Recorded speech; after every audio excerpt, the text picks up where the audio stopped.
18th of April, Rabbi Levitt, Gemora. So, yeah.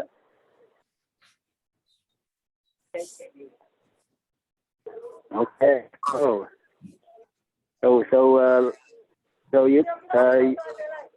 without further ado, the last one we did was we did with the somebody throwing the wall. We were throwing the wall. Right. So that was the yeah. So after that, I guess. Okay, so we're up to number 14. 14 was throwing the wall. No, 13 is throwing the wall. No, 13 is throwing the wall. Right. Large wall, yes. Right. 14 is throwing, yeah, we're up to 14. 14 is the clod of earth. Right, so we did 13, but not 14. Okay. Okay, so I'll read this and you guys can read the Rashis. Amar le Rava bar Mari. Rava said to Rava bar Mari, Mina ha milsa de amre inche. From where do we know this thing that people say? Bira de shatis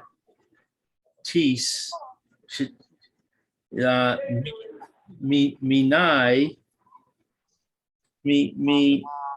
mine lo tish day bay kalach. Do not throw a clod of earth into a well from which you drank.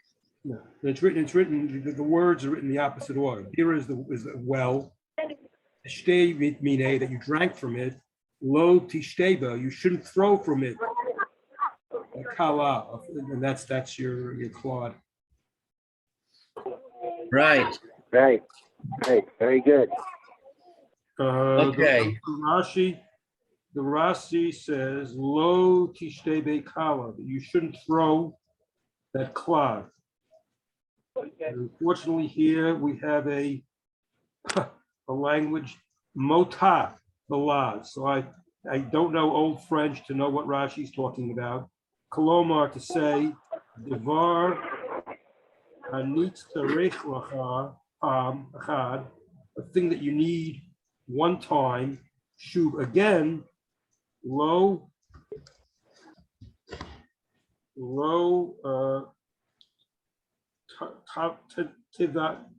tivazu. Don't waste it. Don't be mavazeh, from Russian Beasley. Don't degrade it. Don't make light of it. So don't do anything to it to degrade it. So here this well, when a person drank from this well, even one time, just one time he drank from this well, if he had benefit from it, just one time, so that's already enough to require that he not do anything to this well to show disrespect to it. He has a cursed toe to a well, like the well didn't have any intention to give him anything to drink, did it? It's just a well. It's just a hole in the ground. But even though it had no intention whatsoever to do anything good for you, but you saw that you were able to benefit from it, and you made use of this well, and you did get benefit from it, that already requires you to show to have the first tov to this well.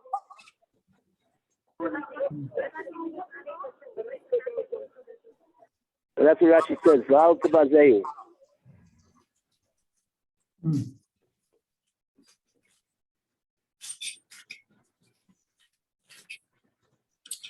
Okay, so should I go on? Okay, good. Yeah. Go on, please.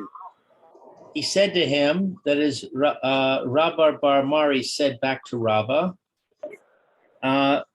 Dichsiv lo sa'ev adomi ki achicha hu lo sa'ev mitzri ki ger Hayisa be'artso. Okay, so it's written, you should not abhor an Edomite. He is your brother. You should not abhor an Egyptian, for you were a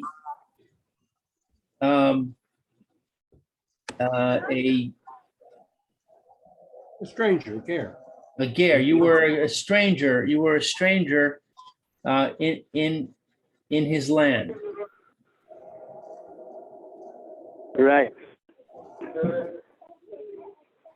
Okay, we have Rashi over here.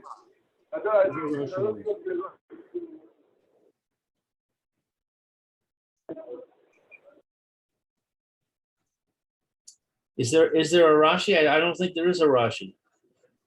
No Rashi. Okay. Yeah, there's no Rashi. So what's the idea over here? This is a Kiddush over here. Don't show any don't show any enmity towards someone who comes from the of Edom. Right? Why? Because he's your brother. He's mishpacha. This is Esav we're talking about. Esav is the beginning of the Edomite people, correct? And he was Yaakov Avinu's brother. And even though he wasn't really much of a brother, in fact, that he tried to kill. He said he was going to try to kill his brother. And like we said the other day, Rivka knew this, the Ruach HaKodesh, that this is what Esav's plan was, and therefore she told her husband Yitzchak to send Yaakov away to go find a wife, and so she had, therefore, to protect him from Esav. So even though Esav didn't really do a whole lot for Yaakov, but we cannot show enmity towards even not only towards him, but towards his descendants. What's the lesson again? Lotus soe v'domi. Don't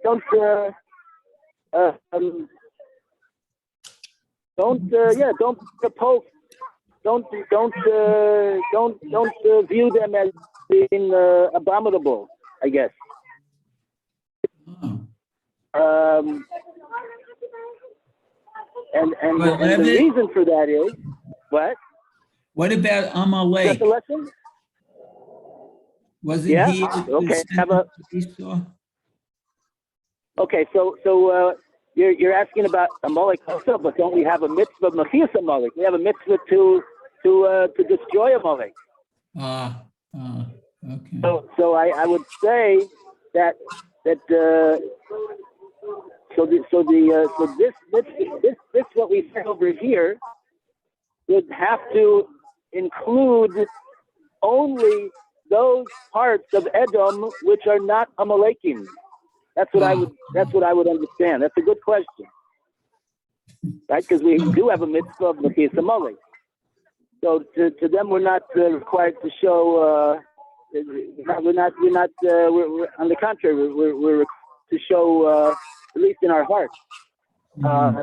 We're supposed to remember that we do have a mitzvah of Machias Amalek, even though we can't really fulfill that mitzvah actually either, of course. But otherwise, Edom is a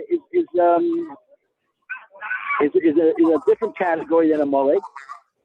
In other words, Amalek is just one strand from Esav.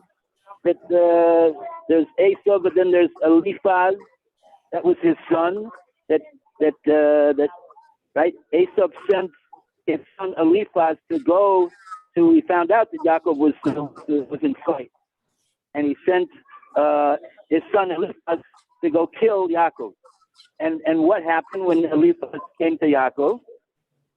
He said, he said, Uncle Yaakov, my father said that I should kill you, but I can't do that.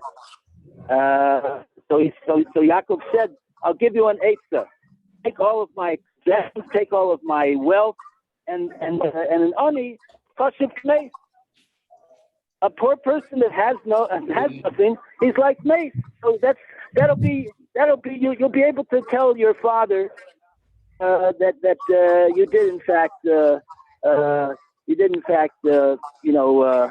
make me a mace.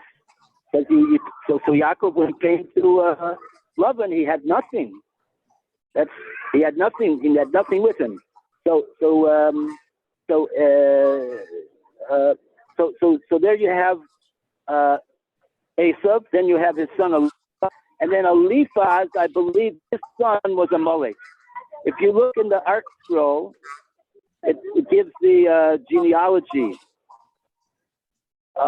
in Bereshit over there, and I think, in other words, Amalek is a grandson of Esav.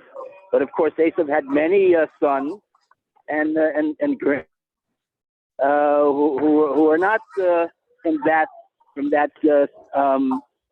branch of the family.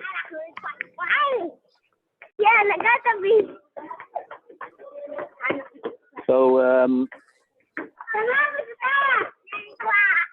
and then of course there's the Gemora.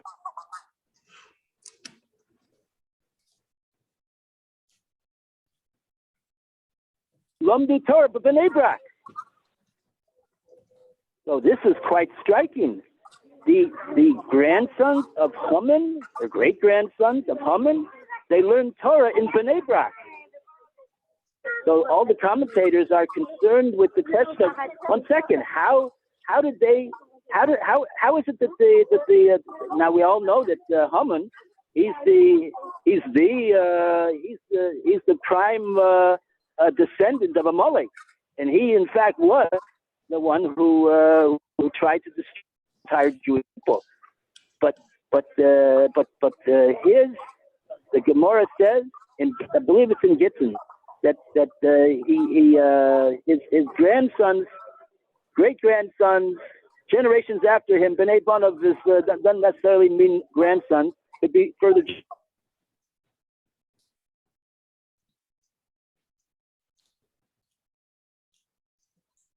That descendants of a as Gerei Tzedek into Klal Yisrael. Can you accept some? You have a mitzvah b'chiyas Amalek. Okay, you can't do that, but so they have different answers over there. But in any case, that's but to get back to the thicker question, what's the reason why? I believe the reason why is not because of Esav himself, anything that he did for us. But it says because he's your brother. So we see here a brother. You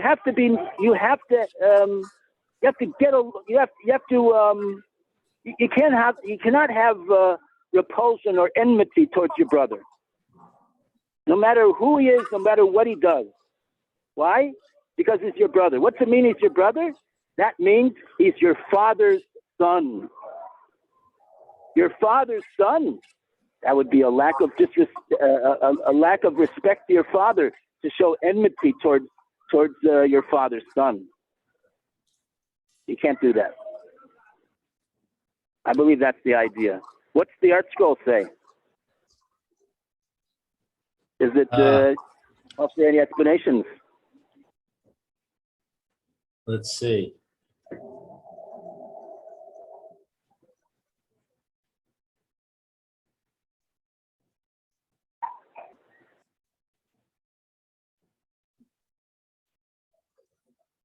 Oh, it just talks about the Egyptians. It doesn't talk about Esau. Oh, interesting. That's a politically correct thing to do. Okay. All right. So I have to take a look in I have to do little bit of research. I think that's what I remember hearing. That's the main reason. Okay, I have to leave. Take care. Be well. I wish you a Chag Sameach the rest of Pesach. Chag Sameach, Phil. Sameach, good Moed. So happy you were able to be with us. Moedim L'Simcha. Take care. Odim B'Simcha. So Benas Learn Manim, some we're going to Torah on be, the Chag. are we going to be learning Benas Manim after Pesach? Yeah, Bezos Hashem. We should even be Okay. it should even be more. Yeah, we'll have to figure out what the time schedule will be. Back to the regular schedule? The regular schedule, I think, would work better. I think so. Okay, all right. Regular Well, schedule Phil's works gone. better. I was just trying to figure it out for Phil, but he's gone, so we can talk about it. We can talk about it more later. Okay, very good. We'll see. Yeah, we'll see what's best, so that we have keep the learning going during Benas Manim. Bezat Hashem. Yes, very important for us and for all of Klal Yisrael. Torah's Magen and Matzlah. That's Hashem protects us when we learn Torah. That's that's the thing that says Hayadayim. What does it say in the pasuk? It says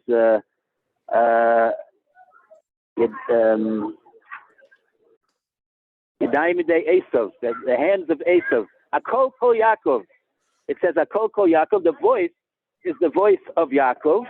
Yitzchak realized that who came in to get the brachos was Yaakov. Yadayim Midei Esav. But so you put all these goat skins on his arms.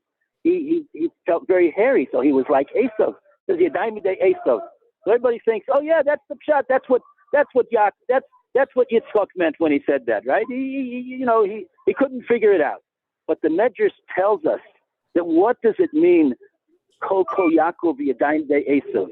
What that means is, the Medrash says, if the Kol of Yaakov is going strong in the Bate Medrash, Gezunt, a Gezunta Kol, a strong voice of Torah and Tefillah in the base of Knesset, in the base of Medrash, Ein Hayadayim. Then Esav has no hands. Then he has no hands to be able to do anything to Klal Yisrael. And the converse is true. If the Chas v'Shalom, the call of Yaakov is not very strong so then Esav does have Yadayim, and not only Esav but all of his cohorts as well. It's like in Yishmael, so this is why during Benas Manim we have to even have a more obligation to learn Torah, because there's so many people who are not learning Torah during Benas Manim. So we have to absolutely learn Torah. Manim, especially at this time. So gotta carry the load. Thank you, Rabbi. Okay. Thank you, Lou, for opening up the meeting. There's Hashem. Tomorrow, do you want to host or should I host? I will try to host. So and I'll try to be on time, so we'll have a full session. There's Hashem. Okay. All right. I'll see you tomorrow then. Okay. Hashem. Okay, there's Hashem. Okay, Happy Toyach. Good Moed. Good Moed. Good Moed, Mayor. Good Moed, Lou. All the best.